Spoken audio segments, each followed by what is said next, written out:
உலகெல்லாம் உணர்ந்து போதற்கரியவன் நிலவுலாவிய நீர்மலிவேணியன் அழகில் ஜோதியன் அம்பலத்தாடுவான்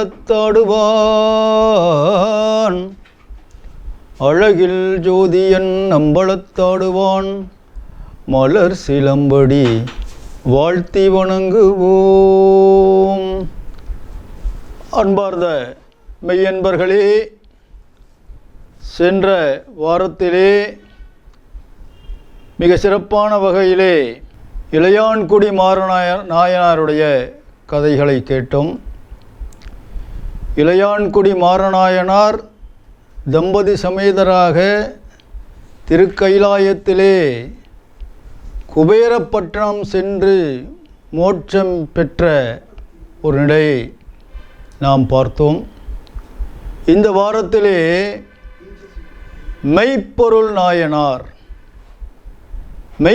நாயனாருடைய அவருடைய வரலாற்றை பற்றி இன்றைக்கு நாம் சிந்திக்க போகிறோம்.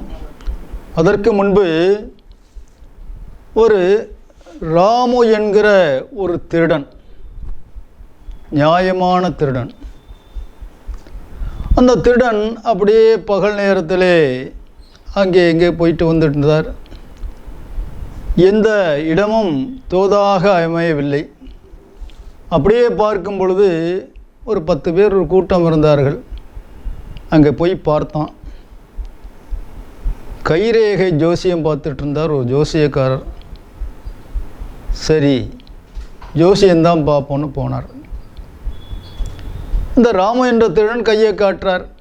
ஜோசியக்காரர் அந்த கைரேகை பார்த்துட்டு, உனக்கு அரச பதவி கிடைக்க போகுதுன்னு சொல்கிறார்.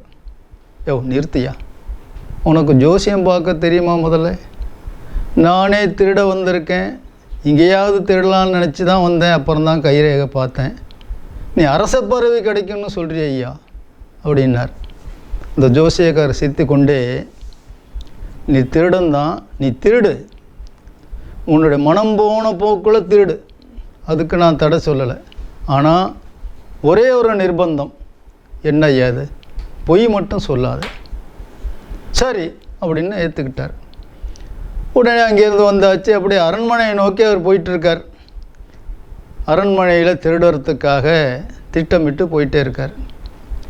அந்த மன்னனாகப்பட்டவர் மாறுவேடத்திலே மாலை நேரம், இரவு நேரம் மாறுவேடத்திலே வந்துக்கிட்டு இருக்கார்.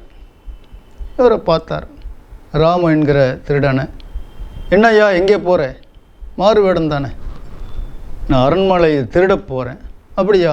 சரி, எப்படி போகிற அப்படின்னு சொல்கிறீ. 2 பேரும் பேசிட்டு அரண்மனைக்கு திருடத்துக்கு வழி கூட அந்த மன்னர் சொல்கிறார், இந்த இடத்துல இன்ன பொருள் இருக்குன்ட்டு. சரின்னு போகிறார்.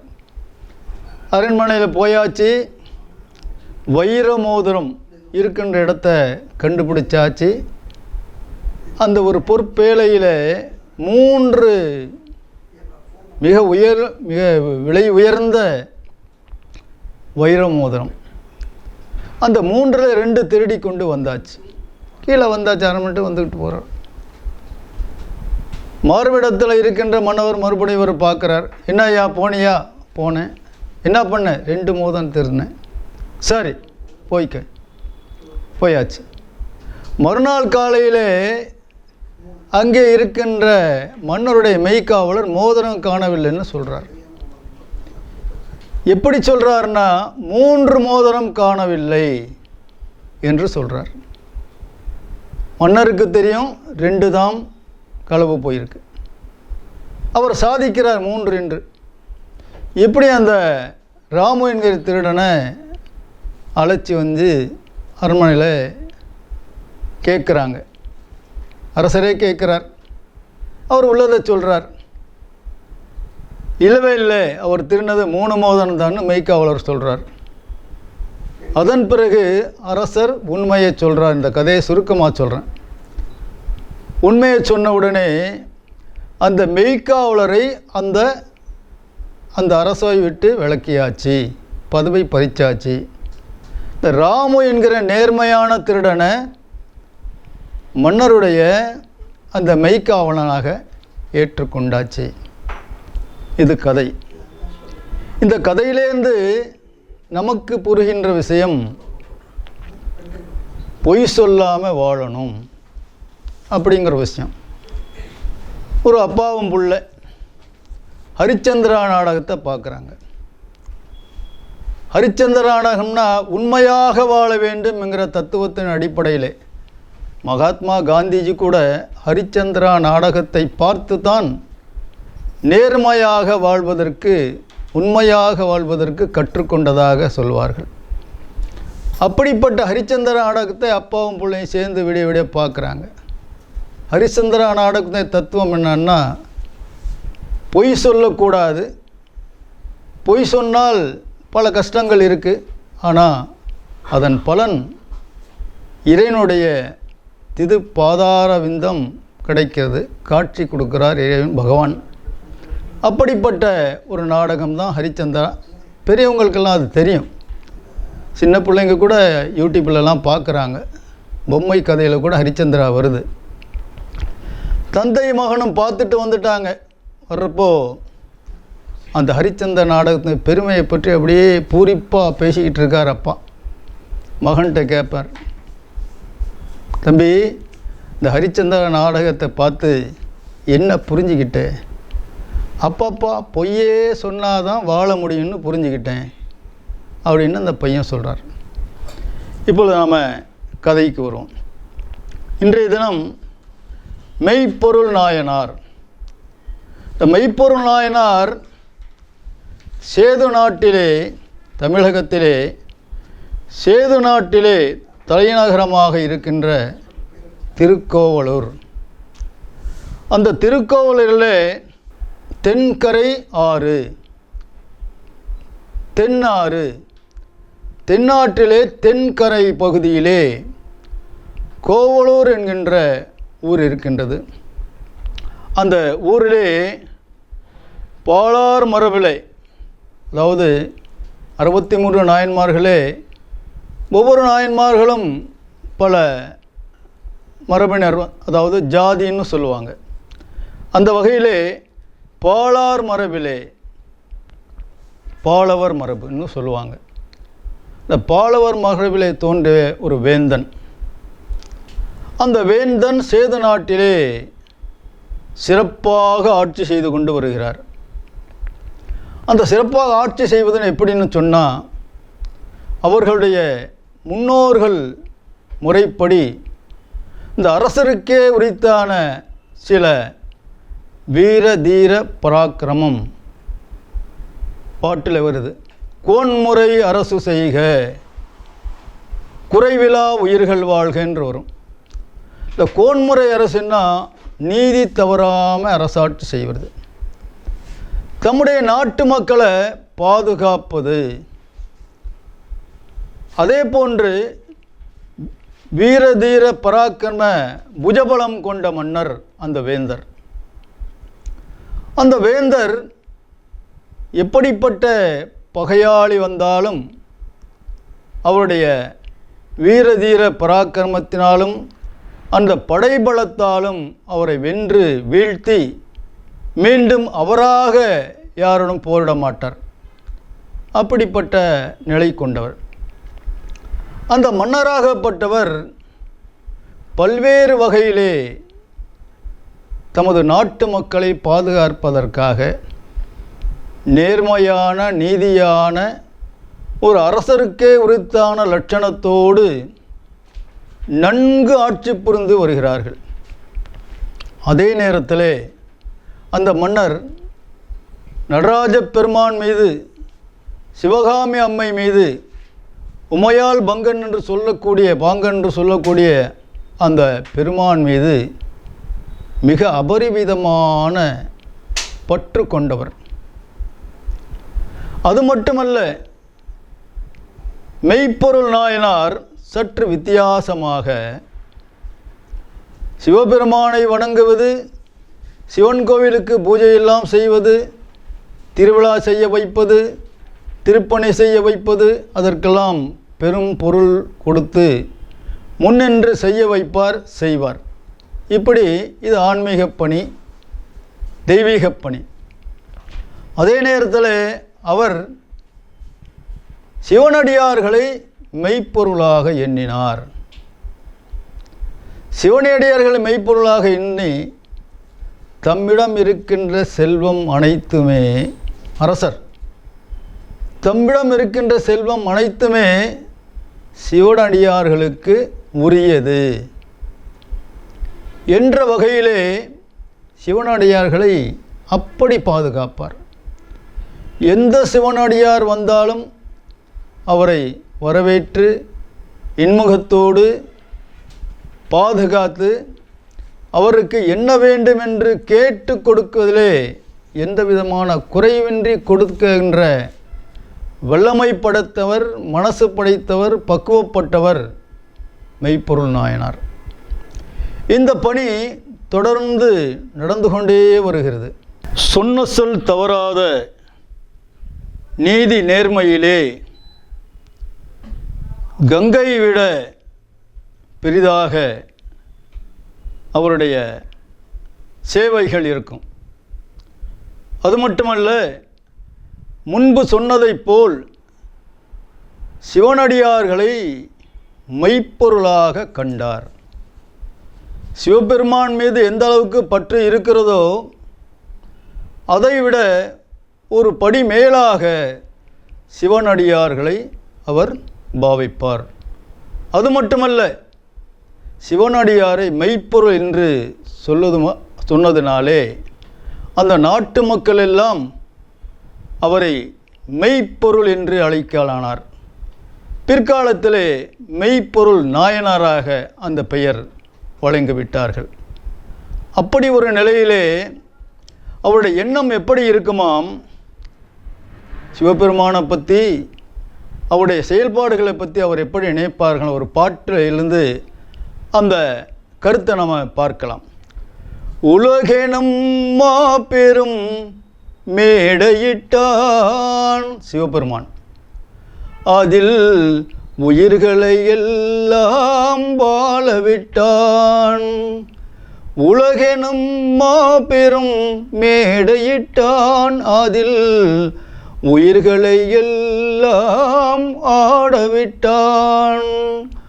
அசைந்திடும் மரம் கொடி செடிகளிலே, அசைந்திடும் மரம் கொடி செடிகளிலே அந்த அம்பலத்தரசன் ஆடுகின்றார், ஆடுகின்றார் அடி தில்லையிலே என்ற வகையிலே அந்த மெய்ப்பொருள் நாயனார் சிவபெருமானை எப்படி பார்க்கின்றார்? உலகிலும் மாபெரும் மேடையிட்டு அதில் உயிர்களை எல்லாம் ஆடவிட்டான். அசைந்திடும் மரம் செடி கொடிகளிலே அந்த அம்பலத்தரசன் ஆடுகின்றான். ஆகவே சிவபெருமான் அந்த தில்லைக்கோத்துடைய சன்னிதானத்திலே, மூலஸ்தானத்தில் மட்டுமல்ல, அவர் பல்வேறு நிலையில் இருக்கின்றார் சிவபெருமான். ஆகவே சிவனடியாரை மெய்ப்பொருளாக பாவித்து பல்வேறு சேவைகளை செய்து கொண்டு வந்தார். அப்படியே செய்கின்ற காலத்திலே மிக சிறப்பான வகையிலே அவர் தொண்டு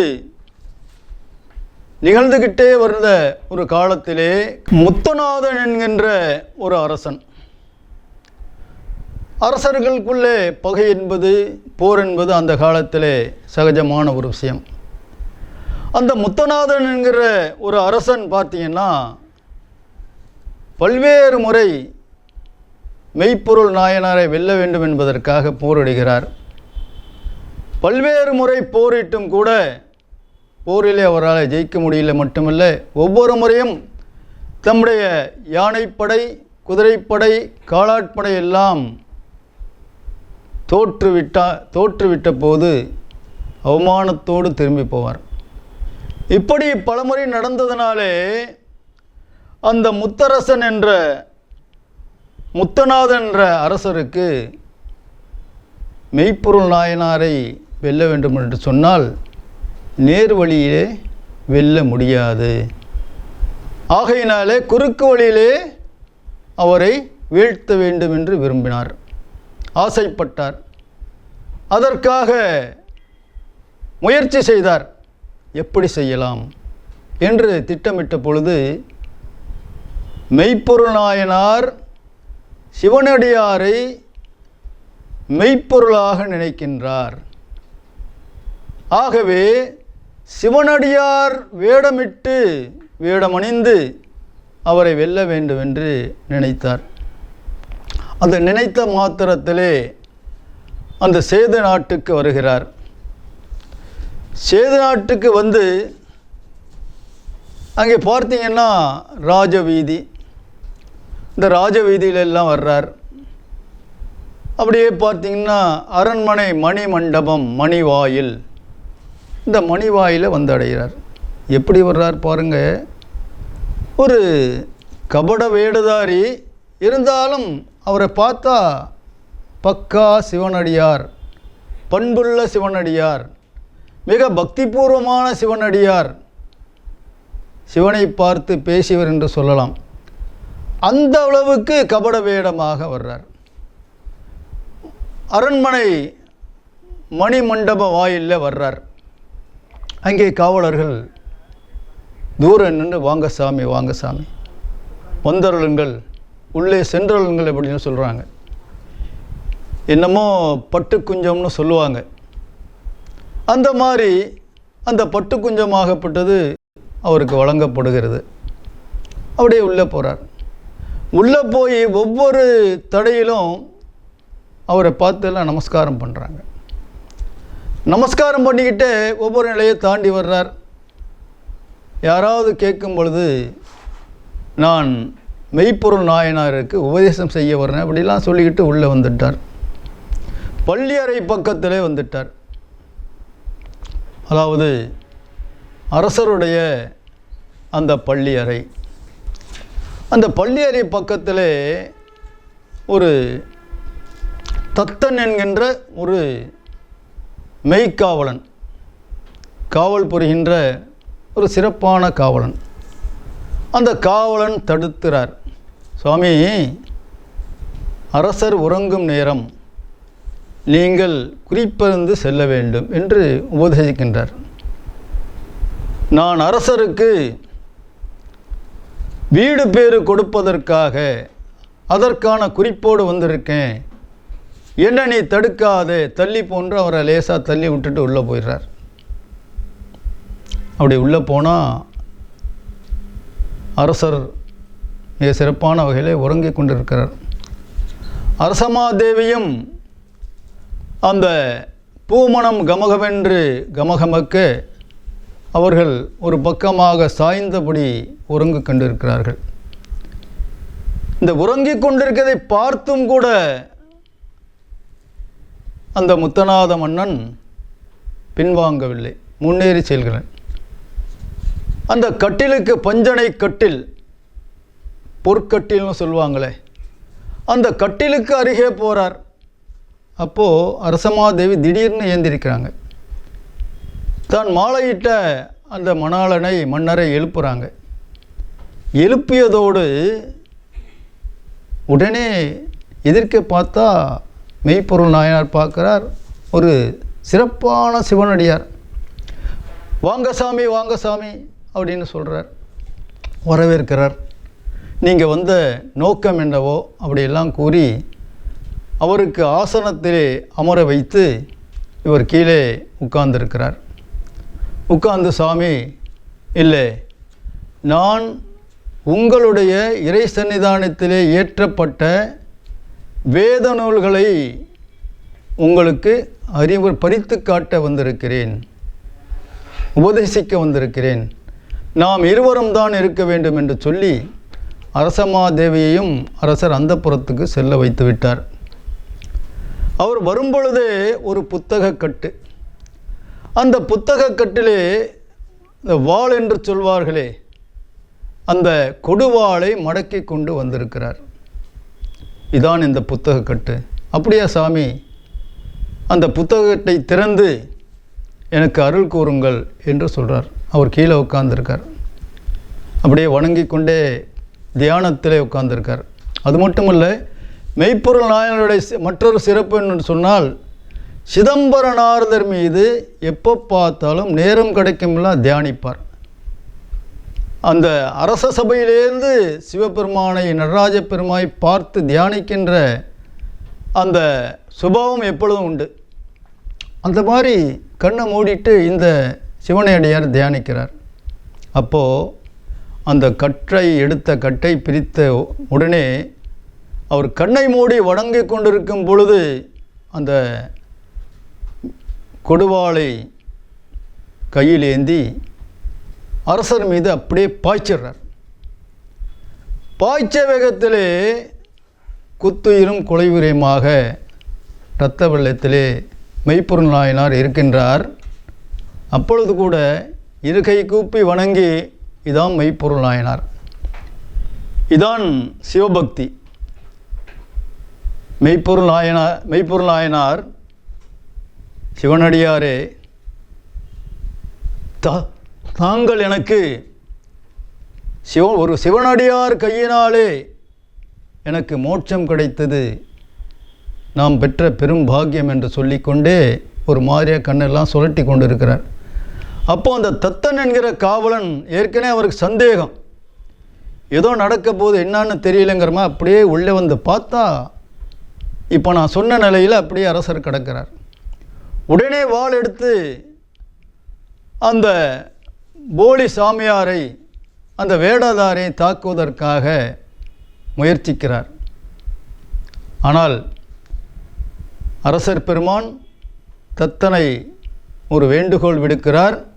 இது அரச கட்டளை, அந்த வேடதாரியை, அந்த எதிர்நாட்டு மன்னரை எங்கள் நாட்டை விட்டு எல்லைக்கே பத்திரமாக சேர்க்க வேண்டும், எந்த வீரர்கள் தாக்கினாலும் அரச கட்டளை என்று சொல்லுங்கள் என்று சொல்லி அந்த தத்தன் என்கின்ற காவலர்